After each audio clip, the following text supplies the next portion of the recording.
શહેર police action મોડમાં અલગ અલગ વિસ્તારોમાં રાત્રિના સમયે પોલીસ કરી રહી છે કોમ્બિંગ. પોલીસે કોમ્બિંગ કરવાની નવી ટ્રીક અપનાવી.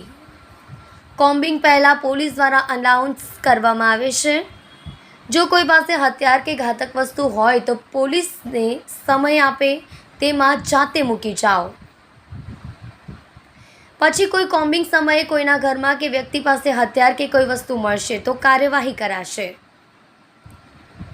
જહાંગીરપુરા પોલીસ સ્ટેશન દ્વારા પોતાના પોલીસ સ્ટેશન હદ વિસ્તારમાં આવેલ સંવેદનશીલ વિસ્તારોમાં કોમ્બિંગ હાથ ધરાયું.